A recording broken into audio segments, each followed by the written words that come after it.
Hi friends, இன்னைக்கு நம்ம தக்காளி கருவேப்பிலை கார சட்னி பண்ண போறோம். இதை இட்லி தோசை சாதத்துக்கு கூட பெரட்டி சாப்பிட்டுக்கறலாம். சமைக்க நேரம் இல்லைன்னா நீங்க இட்லி தோசைக்கு இதை தொட்டுட்டு சாப்பிட்டுக்கலாம். மிச்சம் இருந்தா நீங்க சாதத்துல பெரட்டியும் சாப்பிட்டுக்கலாம்.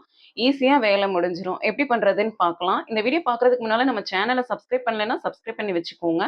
அப்பதான் நம்ம போற வீடியோஸ் எல்லாமே நோட்டிபிகேஷன்ல வந்து சேரும். எண்ணெய் எதுவுமே சேர்க்காம ஒரு 2 ஸ்பூன் உளுந்து சேர்த்துக்கோங்க.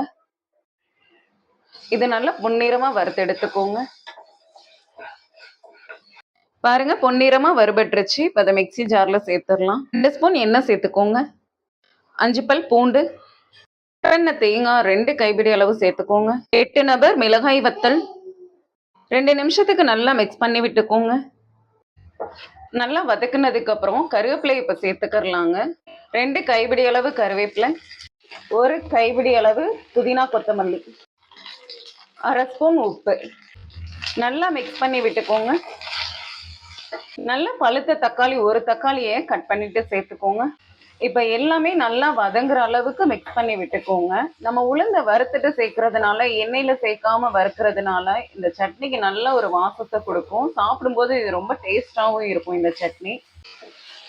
பாருங்க, நல்லா வதங்க ஆரம்பிச்சிருச்சு. இன்னும் ஒரு 2 நிமிஷம் நல்லா வதக்கி விட்டோம்னா சுருளை வதங்கிரும். பாருங்க, நல்லா சுருளை வதக்கியாச்சு. இப்போ இதை அடுப்பை ஆஃப் பண்ணிடலாம். நல்லா ஆறவும் மிக்சி ஜாரில் சேர்த்துட்டு அரைச்சிக்கலாம். இப்போ மிக்சி ஜாரில் சேர்த்தாச்சு, நல்லா ஆறிடுச்சு. லேசாக கொரகொரப்பாக அரைச்சி எடுத்துக்கோங்க. இந்த அளவில் அரைச்சிக்கோங்க. இப்போ இதை தாளிச்சிடலாம். 2 ஸ்பூன் நல்லெண்ணெயில் கடுகு கருவேப்பிலையை தாளிச்சிட்டு சேர்த்துக்கோங்க.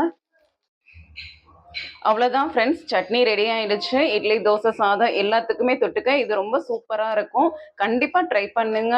இது ரொம்ப ஈஸியான மெத்தடில் தான் நம்ம பண்ணியிருக்கோம்.